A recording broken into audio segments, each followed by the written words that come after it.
네, 여러분 반갑습니다. 오늘은 시가서 마지막 시간입니다. 그동안 이제 시편, 또, 또 잠언, 우리 욥기부터 시작해서 시가서를 쭉 하고, 혹은 또 지혜서, 전도서, 또 그리고 아가서를 함께 보겠습니다. Song of Songs, 아가서, 노래 중에 노래다. 네, 이걸 통해서 우리가 어떤 것을 이제 누릴 수 있는지 시가사 마지막 편을 한번 여러분과 함께 나눠보도록 하겠습니다.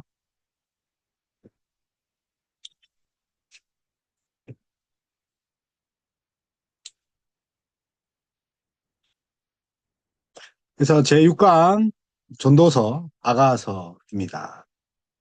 그래서 전도서를 보면 솔로몬 시대에 적었죠. 그래서 저자가 이제 솔로몬이다. 왜냐하면 전도서 1장 1절에 다윗의 아들 예루살렘 왕 전도자의 말씀이라고 제목이 있죠.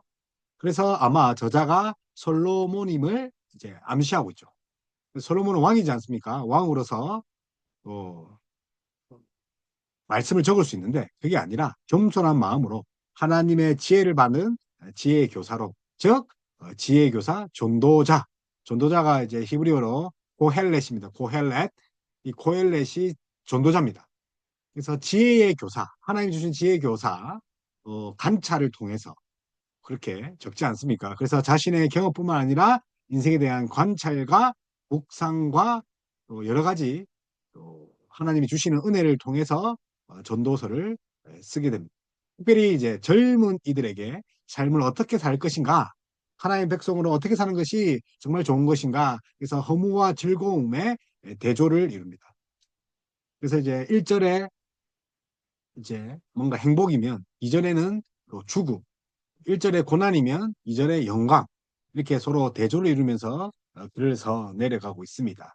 그래서 보면 BC 970년도에 이제 조수를 했다. 솔로몬 시대다. 그래서 전도서 이 내용이 논리 정연하고 부드럽게 진행되지는 않지만 그럼에도 불구하고 또 여기에 자주 또 등장하는 것이 또 하나님이 우리 인생들에게 주시는 의미입니다. 그래서 전체의 구조를 잡기가 좀 힘들 수도 있습니다. 시편처럼 이렇게 끊어지지 않지만 내용들이 자주 뭐 끊어지고 연결된 부분이 없다 하더라도 그래도 하나님 주신 지혜다. 그래서 전도사가 대답을 주고 있는 삶의 정황들이 너무나도 다양하기 때문에 아마 그렇게 또 계속 이제 격언식으로 속담식으로 이렇게 풀지 않았나 다양하기 때문에 그럼에도 불구하고 전도서가 아무렇게 기록된 게 아니죠. 하나님의 감동으로 쓴 것이고 또 서두에 나온 또 주제인 또 헛되고 헛되도다 이 공허함, 허무함이 주제 전반에 걸쳐 있습니다. 그래서 1장, 2장 삶의 끝없는 분멸, 허무 이런 것들을 노래하고 있습니다. 그래서 1절에 보면 1장 1절에 보면 저자가 나와 있죠. 그래서 아마 솔로몬이다. 그래서 유대의 랍비들은 솔로몬이 또 배신했다. 왜냐하면 열왕기상 11장 9절에 보면 배신했다. 뭐 이렇게 보기도 하고 랍비들은 그런 후에 회개한 후에 회개하고 만년에 또 말년에 또 본서를 기록했다고 보기도 합니다. 그러나 이 탈무드 아시죠? 지혜의 책. 또 지혜의 책의 탈무드는 또 우리 시가서와 지혜서와 다르게 또 인간 중심으로 쓴 게 이제 탈무드 아닙니까? 탈무드에는 히스기야 때에 기록되었다는 또 기록이 또 그런 이제 이제 그런 부분이 있습니다. 그리고 이제 잠언서의 문장이 또 아람어가 또 가미되어 있고 또 포로기 이후의 것으로 보는 견해도 있고 또 헬라 문화의 영향도 있다. 그래서 뭐 솔로몬이 회개한 기록이 달리 없는 것 등을 들어서 본서는 아마 익명의 어떤 자가 솔로몬을 내세워 기록할 수도 있다. 여러 가지 설이 있지만 성경은 아마 그 1장 1절에 솔로몬이다라고 이제 제목에서 밝히고 있습니다. 그래서 해 아래의 모든 것이 헛되도다. 예, 처음부터 그런 주제를 이야기를 합니다. 일관된 주제입니다. 그래서 또 그 헛되고 헛되도다 이 말로 일관되어서 또 이제 아가 또 헤이의 아가라는 그 아가는 노래죠. 헤이스러운 노래라는 별명까지 가지고 있답니다. 그래서 저자의 이 고민은 시편이나 욥기처럼 제 문제가 아니라 인생의 무상입니다. 인생 무상. 그래서 솔로몬의 저작에서 잠언은 도덕을 가르치고 또 아가는 문학을 노래하고 하나님 사랑이죠. 전도서는 철학을 사색한다라고 보기도 하는데 그러나 저자는 결론에 가서 눈을 해 위로 돌려 창조주 하나님을 찾습니다. 12장 1절과 13장, 12장이 마지막인데 12장 1절과 또 마지막이 그렇죠. 결어를 보면 여호와를 경외하고 그의 명령을 지키는 것이 사람의 본분이다. 시편의 1편, 그 다윗의 노래, 다윗의 시편, 그 1절에 말한 것처럼 그렇게 하나님이 경외하는 것이 지혜의 근본이다. 라고 이제 이야기하고 있습니다. 그래서 이제 구조를 보면 총 이제 네 도망으로 이렇게 볼 수 있습니다. 그래서 인생의 허물을 노래하고 실제적인 예를 말하죠. 그것이 이제 2장 23절까지입니다. 2장 23절. 그래서 인생의 허물을 노래하고 또 이제 5장 20절까지 3장 16절에서 5장 20절까지 인생 허무의 원인과 극복의 길을 역시 하고 있습니다. 허무함을 노래했으면 이제 해결 방법, 극복의 길을 말해야 되지 않습니까? 그리고 8장 13절, 이 8장 13절까지 인생의 허물을 극복하기 위한 것과 그렇지 못한 것을 이제 대비하면서 예증했다. 예증. 그래서 인생의 허물을 해결할 수 없는 세속의 것들을 6장으로 시작해서 참는 마음을 교만한 마음보다 낫다. 참는 마음이. 그렇게 이제 8장까지 이어옵니다. 그리고 마지막에 12장까지가 해 아래 세상에 속한 자의 허무한 삶의 모습과 인생의 허무함을 극복의 진정한 길은 무엇인가? 그것은 아마 이 결어에 나와 있는 것처럼 여호와를 경외하는 것이다. 그의 명령을 지킨 것이다. 그래서 우리 1장 2절에 하나님 없이는 수고와 헛되다. 이렇게 되어 있습니다. 그리고 1장 3절에서 11절이 서언인데 수고의 무익함. 하나님 없는 수고의 무익함이다. 그래서 뭐 전도서가 철학적 사색이라고 보는 견해도 있지만 또 꼭 그렇지만 않다. 그래서 잠언을 뭐 도덕적으로는 가르침이다. 그리고 아가가 문학적 노래다. 뭐 이렇게 볼 수 있지만 결국은 이 모든 맥락이 하나님을 노래하고 또 하나님의 방식으로 어떻게 살아갈 건가 그렇게 되어 있죠. 그래서 1장 12절에서 6절 9절은 인간의 쾌락과 지혜, 수고의 헛됨, 삶과 일들과 열매들을 하나님의 선물로 누려라. 그리고 이제 그 가운데에 이제 6장에서 11장에 인간의 미래의 불확실성, 지금 하나님이 주신 삶과 일을 누려라 라고 되어 있습니다. 그리고 이제 노년과 죽음이 다가오기 전에 젊은 날을 누리라. 그래서 이제 결국은 헛되다. 이게 바람을 잡고 있죠. 바람을.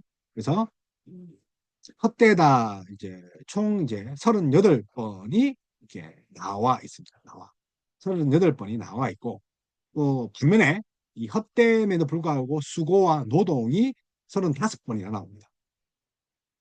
그리고 이제 여러 가지 대비어를 씁니다. 좋은 것, 또 기쁜 것, 또 이를 이제 그런 것에 대해서 또 쓰고 앞에는 이제 허무함에 대해서 또 수고에 대해서 썼다면 이제 또 반대로 좋은 것, 기쁜 것에 대해서 선에 대해서 45번을 씁니다.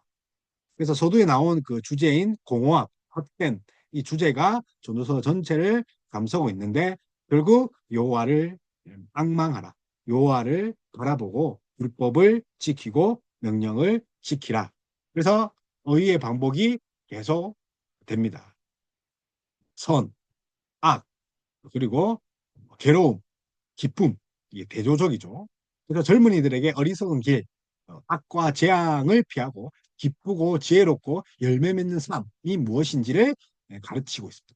그래서 의의 방법과 더불어 우리가 눈여겨봐야 할 사실은 책 전체를 하나로 묶는 그 솔로몬 이 저자의 주제와 목적을 지시하는 핵심 단어들이 책 전반에 걸쳐 있는 것을 우리가 알아야 됩니다. 그래서 이런 여러 가지 핵심 단어들이 포함된 이런 그 탄력들을 보여주는 전도서의 핵심 주제는 하나님 없는 수고만 나가 헛되다. 바람을 잡는 것 같다. 바람을 잡고 있죠. 헛되다 헛되다 이렇게 전체적으로 바람을 잡고 있는데 실제로 바람 잡는 일이다. 손에 빠져나간다. 헛되다. 바람을 잡을 수 없지 않아요. 그래서 삶을 살지 말고 그런 손에 잡히지 않는 그런 바람과 같은 삶을 살지 말고 있다가 없어지는 그런 삶을 살지 말고 하나님께서 주신 선물로서 삶을 즐기라. 즐겨라는 거죠. 그래서 그것이 이제 하나님이 주시는 우리에게 교훈이고 선물이다. 그래서 하나님 주신 선물들, 인생의 선물들 여러 가지가 있죠. 그것을 잘 누려라. 그런 것이 어, 결국 지혜자다. 그래서 어떻게 누릴 것인가? 그것이 이제 지혜자의 해법입니다.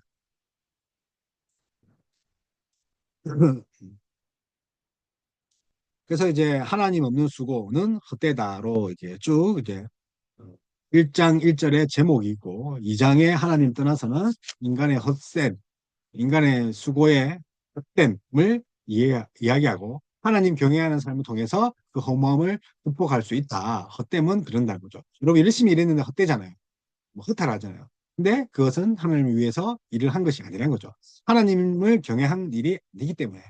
그래서 이제 1장 12절에서 또 6장 9절 우리 쭉 중간에 보면 본론 1까지죠. 그래서 인간들이 하는 모든 수고 추구하는 지혜 쾌락이 이 세상의 부조리들로 말미암아 될 수밖에 없습니다. 그리고 이제 두 번째 단락 이제 6장 10절에서 11장 6절 두 번째 단락인데 담론이라 되어 있죠. 무엇이 최선인지 어떻게 살아야 할 것인지 전반적으로 사람의 미래가 어떻게 될지 최선이 무엇인지를 모르기 때문에 현재 하나님이 주신 삶과 이를 누려야 된다. 이를 누리는 것이라. 그래서 주어진 삶에 잘 누리는 것 그것이 인생이다.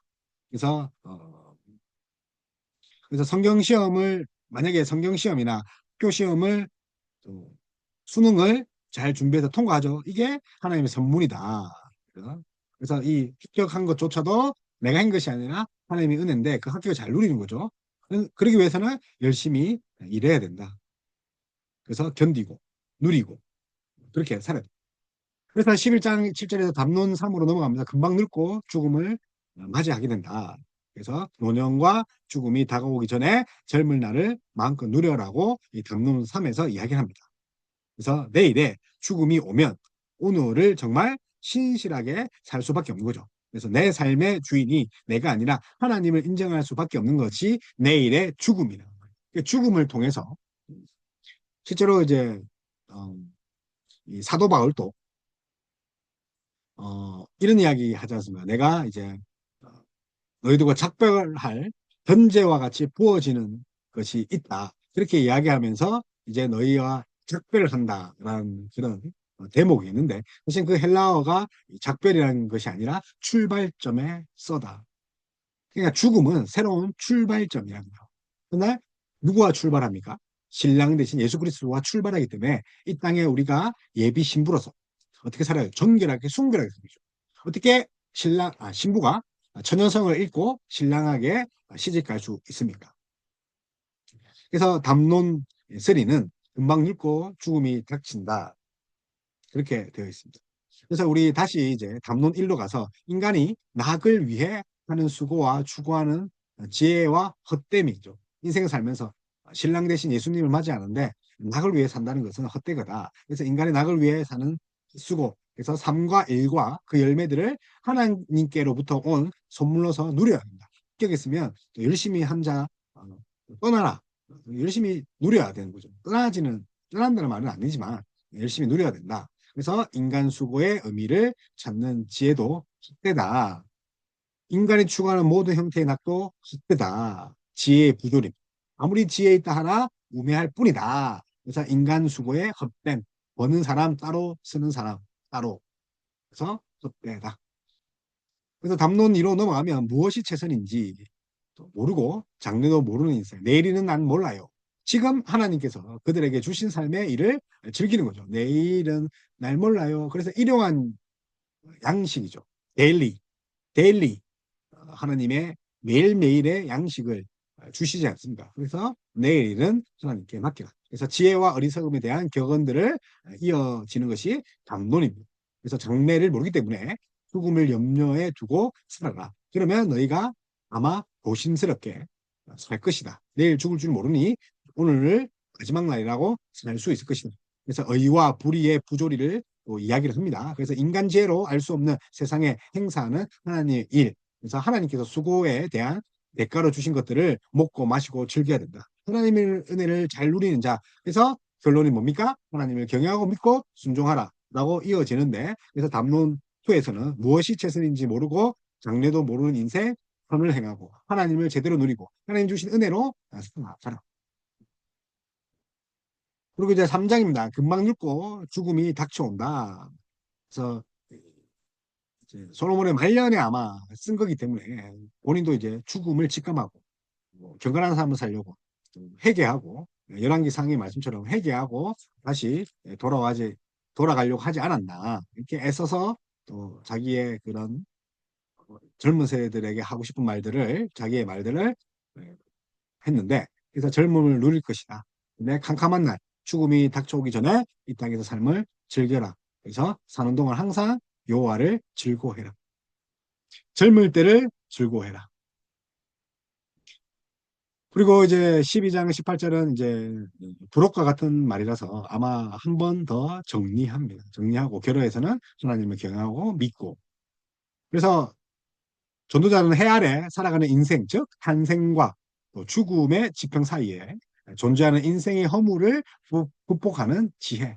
그래서 죽음 너머의 삶에 대해서도 말하고 싶어 하지만 아쉽게도 죽음의 너머의 삶에 대해서는 말하지 않는다. 현재의 here and now 집중하고 있죠. 현재의 삶, 현재를 살고.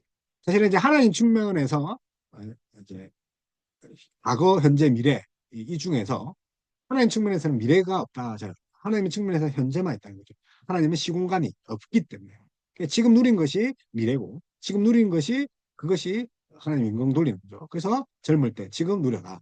하나님께서 헛되게 보이는 우리의 삶과 이 세상을 다스리고 계심을 전제하여서 헛됨을 극복할 수 있는 거 경건의 지혜. 지금 하나님을 찾아라. 그래서 인간적인 노력이나 지혜로는 궁극적이고 영원한 의미로 지니는 어떤 것에 성취할 그런 끈덕거리가 없다. 그래서 인간의 노력과 지혜로는 궁극적으로 성취할 것이 아무것도 없다. 그래서 예를 들어서 목사일 경우, 저 같은 경우 큰 목회, 큰 성공, 큰 권력, 많은 성도, 뭐 예를 학위, 그리고 뭐 부흥 강소로 이름 늘리는 것, 이런 것들이 될 수 있겠지만 노력과 수고가 허무하다. 그래서 이런 사역도 개인적인 이런 거기 때문에 이런 목표를 두지 마라. 그럼 어떻게 해야 되나? 하나님이 주신 것을 지금 누려라. 오늘 하나님이 내게 프레젠트, 시간을 주셨고, 프레젠트, 현재를 주셨죠. 현재라는 그 시간을, 선물을 주셨기 때문에 그것을 누려라. 근데 그 누릴 때 누린다? 하나님 말씀대로 뜻대로 살면 되는 거죠. 마치 요셉처럼.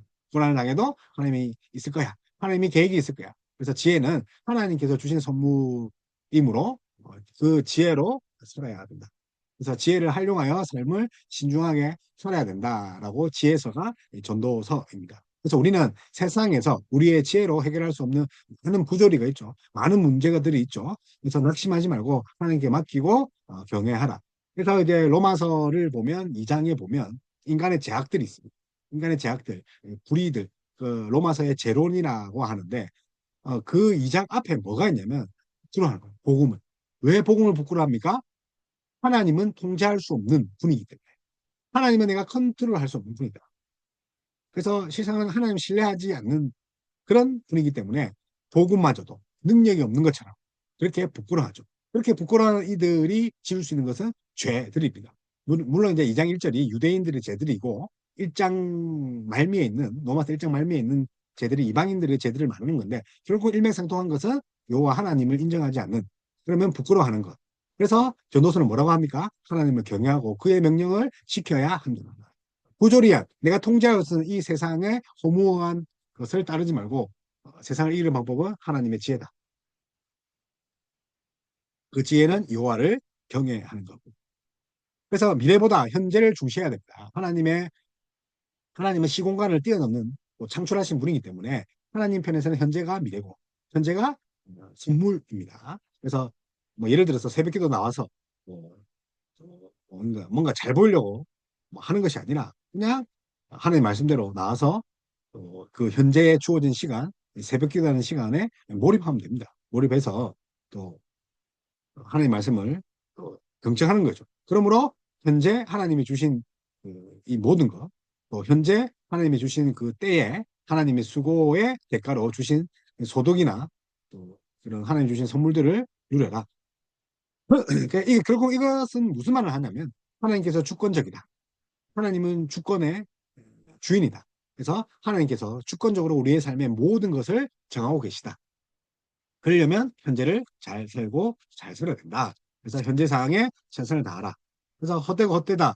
결국은 그런 어, 우리에게 허망함을 주려고 하는 게 아니라 결국 뭘 주려고 합니까? 지금이다. 그래서 인간의 지혜와 노력으로 궁극적으로 영원한 의미를 지니는 것을 이룰 수 없다.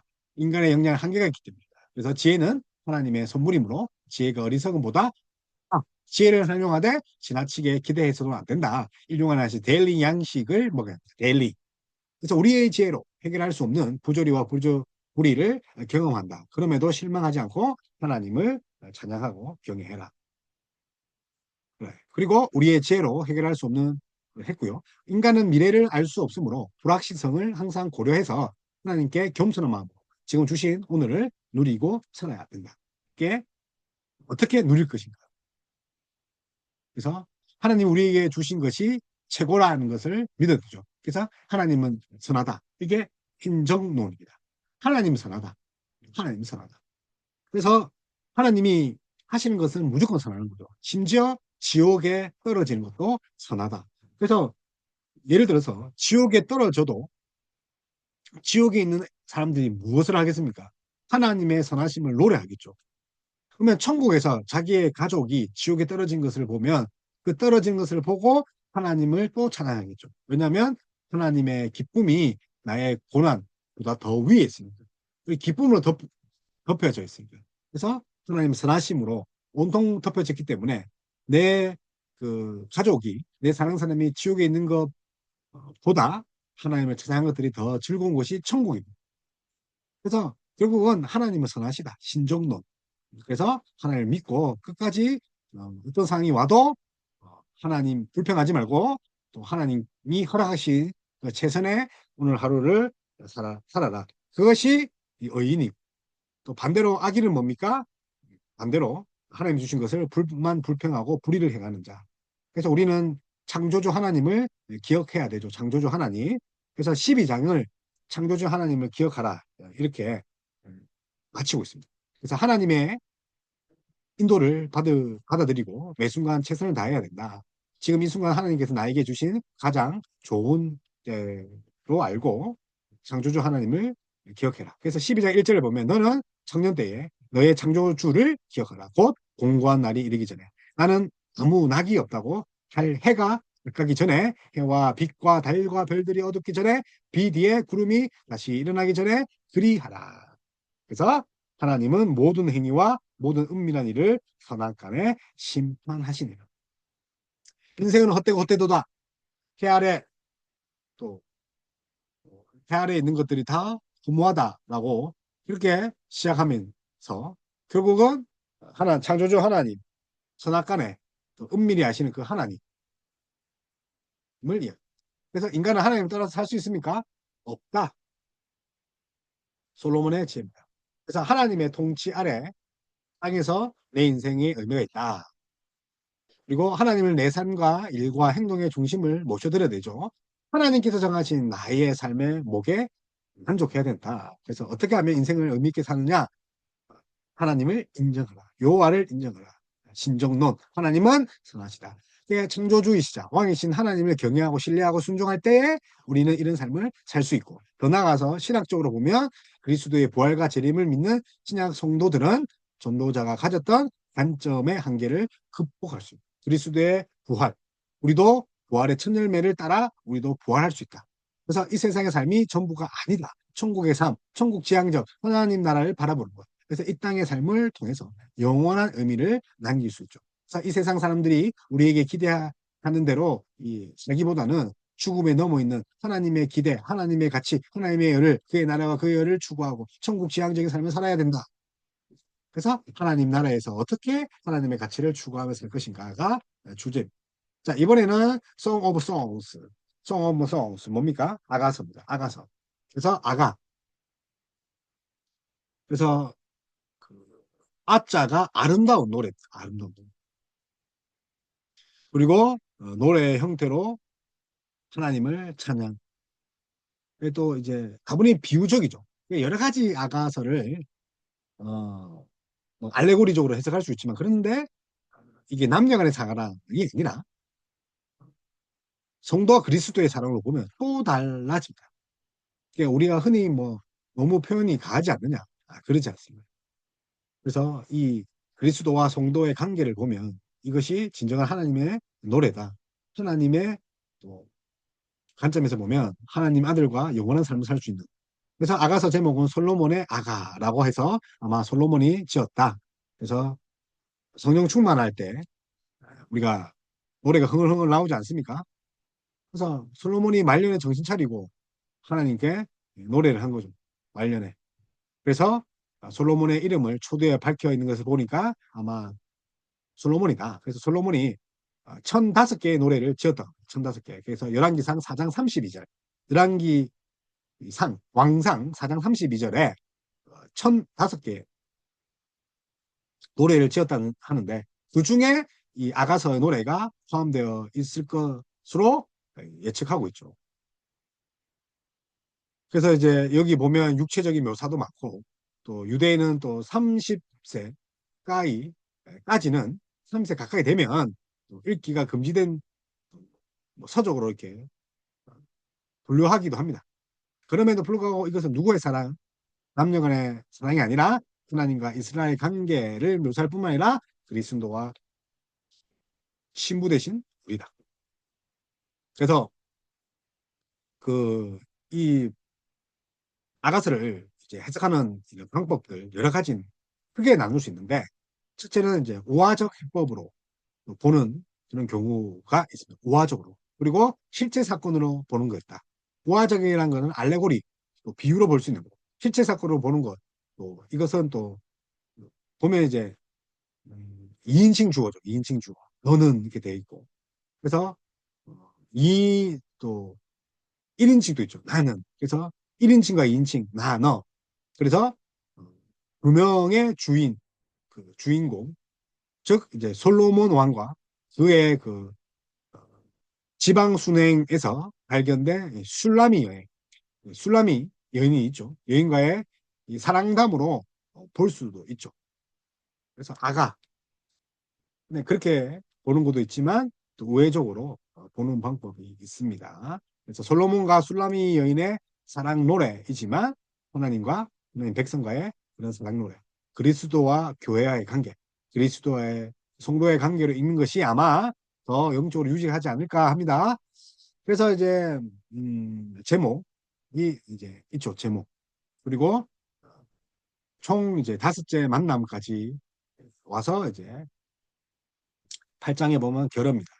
그래서 2장 7절까지 첫 만남까지 이제 첫 사랑이 되어 있습니다. 그리고 3장 5절 이 두 번째 만남은 연모하는 사랑입니다. 그리고 5장 1절 세 번째 만남에는 커가는 사랑.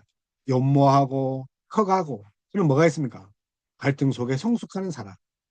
그게 이제 7장까지 쭉 이어집니다. 갈등 속에서 성숙하는.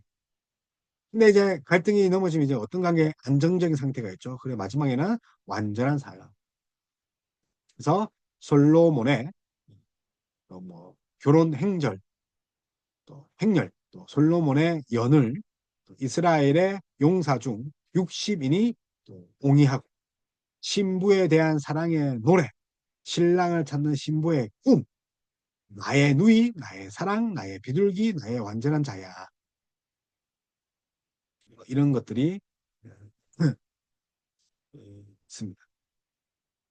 그래서 아가사가 총 8장이죠.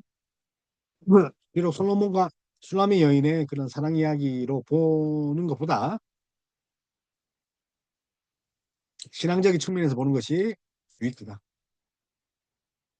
그래서 아가서는 남성과 여성의 아름다운 대화를 통해 하나님과 최고의 선물 중 하나인 사랑을 노래하고 있죠. 그래서 아가서는 희곡이나 알레고리적으로 해석을 하는 것이 아니라 오히려 하나님께 허락하신 뭐 부부간의 사랑을 노래하는 일련의 사랑의 서정의 시들의 모음으로 보는 것도 좀 괜찮기도 합니다. 그래서 많은 사람들이 창세기 2장 23절에서 25절, 창세기 23절에서 25절에 대한 일종의 주석적인 노래들이라고 보기도 하고, 또 왜곡된 성과 부부 간의 사랑에 대한 올바른 관점을 제공해주는 지혜의 노래들로 보는 견해도 있다는 거죠. 그래서 그래서 솔로몬이 아가서를 지은 것은 자기 개인의 사랑을 노래하기보다는 뭐라고요? 하나님과 결혼한 우리 성도 간의 하나님 백성 간의 그런 아름다움을 노래했다고 좀 보길 바랍니다. 여러 가지 견해들이 있는데 그렇게 봤으면 좋겠습니다. 그래서 사랑을 이루는데 여러 가지 장애물이 존재하지만 하나님의 의도대로 사랑은 하나님에게 큰 기쁨이 준다. 그래서 아가서가 노래하는 사랑은 배타성입니다. 배타성. 그래서 상대방을 위한 거죠. 헌신적이죠. 부부의 사랑. 피차 복종하는 것. 헌신과 충성을 요구하는 것. 그렇게 이제 내용이 있습니다. 그래서 젊은이에게 또 아름다운 사랑이나 결혼이죠. 결혼을 누리고 또 가꾸어야 한다. 그러나 장애물이 질투가 있고 역경이 있다. 질투. 반드시 이런 것들을 넘어가야 한다. 그래서 이제 등장인물들의 이제 일관성이죠. 여인, 내 사랑, 신부로서 아가서에서 또 주된 목소리를 항상 내고 있죠. 그래서 여인, 내 사랑, 신부. 그래서 히브리어 이 여성 명사인 이 사랑, 여성 명사가 히브리어로 사랑인데 이 여성 명사, 초대 여성 명사, 그 사랑의 초대를 여성의 목소리를 통해서 표현하고자 해서주도 모른다는 거죠. 사랑이 여성 명사니까. 사랑, 사랑. 그래서 이 여성 명사, 이 사랑, 이 여인은 남자에 대한 갈망을 자주 표현하고 그와 함께 하기 위해서 위협과 장애물을 극복하는 거죠. 하나님의 사랑도 위협과 그런 것들을 극복한다. 그래서 예루살렘의 딸들이나 시온의 딸들 혹은 처녀들도 이제 등장인물이 여인과 남자처럼 하나의 문학적 잔치로 이제 이야기를 하고 있습니다. 여인은 아내고 남자는 뭐 남편을 데리고 있죠. 그래서 신랑과 남편, 신랑과 신부의 사랑, 안전함, 아름다움을 부각시키는 그런 것이다. 그래서 아가서는 하나님의 최고의 선물 중에 하나인 사랑에 더할 나위 없는 매력과 아름다움을 영감된 언어들로 그렇게 적은 것이다. 그게 주로 여성과 남성 간의 아름다운 그런 대화 공체식으로 이렇게 되어 있지. 그래서 아가서 주제를 담고 있는 것이 8장 6절에서 7절의 사랑의 목소리. 8장 6절에서 7절의 사랑의 목소리. 아가서 8장 6절에서 7절의 사랑의 목소리. 너는 나를 도장같이 마음에 품고 도장같이 팔에 두라. 사랑은 죽음같이 강하고 질투는 수월같이 잔인합니다. 이 질투라는 것은 우리가 극복해야 될 것입니다. 불길같이 일어난 그 기세가 여호와의 불과 같으리라.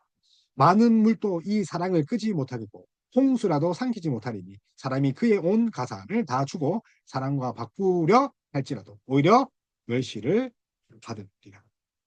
그래서 이거 이제 아가서의 주제를 담고 있는데 이 사랑의 목소리는 아마 잠언 8장 1절에서 9절 12절 잠언 8장 1절에서 9절 12절에 있어서 지혜의 목소리와 마찬가지로 역성의 목소리와 같다는 거죠. 이 역성의 목소리는 하나님이 주신 신비하고 오묘한 사랑의 회개 속으로 젊은 독자들을 초대하고 그 사랑을 갈망하게 하는 비록 부부간의 사랑을 이루는 그런 일에는 여러 가지 장애물, 질투 이런 거 있죠. 그래서 호동을 허무는 그런 작은 요구를 이렇게 묘사하기로 했죠. 이게 허무는 요구 같은 것들이 존재하지만 원래 하나님께 의도하신 대로 사랑은 너무나 아름답고 깊어서 엄청 깊은 것이다. 그래서 부부의 사랑, 육체의 하나다. 이제 신약으로 넘어가면 그리스도의 연합, 칭이 어렵다는 거죠. 어렵. 신정용에서 보면 하나님이 항상 어려우니까 우리를 어렵다 하는 것도 어려운 거죠. 근데 이게 이해로 하는 건 아니에요. 신앙으로 하는 거죠. 그래서 이제 로마서 보면 믿음에서 믿음으로 from faith from A to B. 그래서 뭐 믿음에서 믿음으로 뭐, 믿음으로 시작해서 믿음으로 받는 것이 하나님의 의라는 거죠. 그래서 이제 어렵다 하는 거 이해하는 것이 아니죠. 내가 어려울 짓을 한 개도 안 했는데 왜 어렵다 하실까? 이렇게 하는 것이 아니라 하나님이 어렵다고 선포, 디카이 오시네 선언을 하셨기 때문에 우리가 어렵다는 거죠. 그래서 이 칭의를 통해서 결국 이룰 수 있는 게 뭡니까? 칭의를 통해서. 그리스도 연합인데 이 연합이 오늘 이제 아가서는 육체 부부가 육체로 하나 되는 거. 그걸 이제 표현하고 있죠. 그래서 아가서가 노래하는 사랑은 배타적이다. 그래서 이 배타적이라는 것은 내가 이제 아내와 같이 아내만 사랑하고 아내와 육체적인 관계를 맺는 것처럼 다른 사람과 맺으면 안 되잖아요. 배교자예요. 하나님과의 그 그리스도 연합으로 인해서 하나님께 화목이 되었는데 이 그리스도 말고 다른 신과 우리가 함께 해서는 안 되는 거죠. 그래서 부부간의 사랑의 배타성은 그들의 관계를 깨뜨리는 그 어떠한 대상도 용납할 수 없죠. 그래서 질투는 수월같이 잔인하며 불길같이 일어나요. 하나님은 진노하십니다. 그래서 부부의 사랑은 피차 복종이다.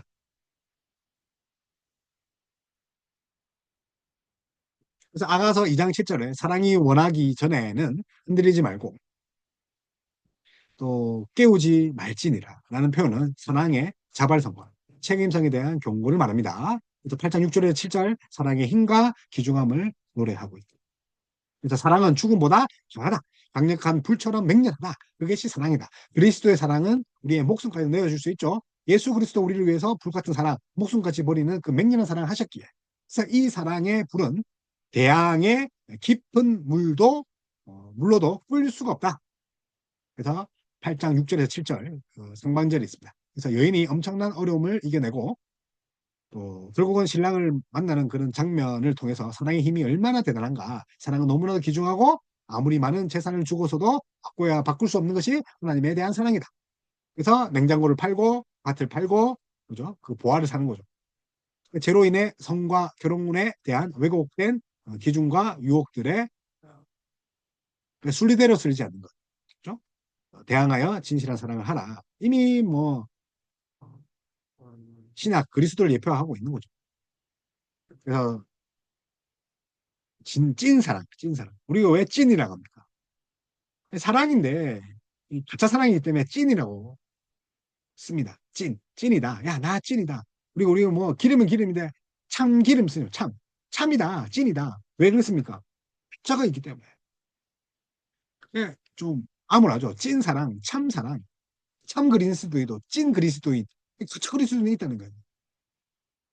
그래서 아가서는 부부간의 사랑과 성에 대해서 다루고 있는데 이것은 인간의 삶에 매우 비중 높은 거죠. 그럼에도 불구하고 그동안 교회에서는 이 부분에 대해서 소홀히 해왔다.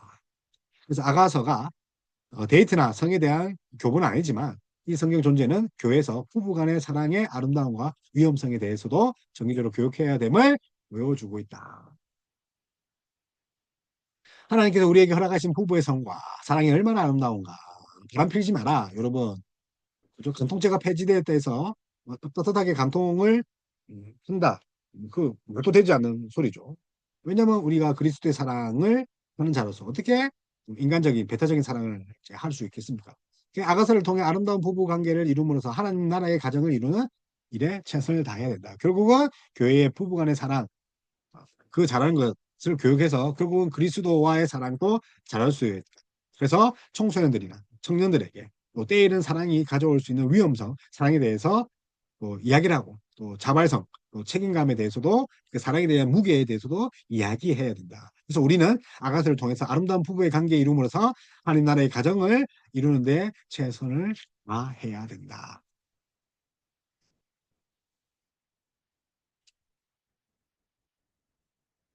그래서 시가서 끝입니다. 다음 서는 이제 선지서입니다. 제가 제일 좋아하는 선지서입니다. 그래서 선지서를 제가 따로 이제 공부를 하면서 정말 달콤했었어요.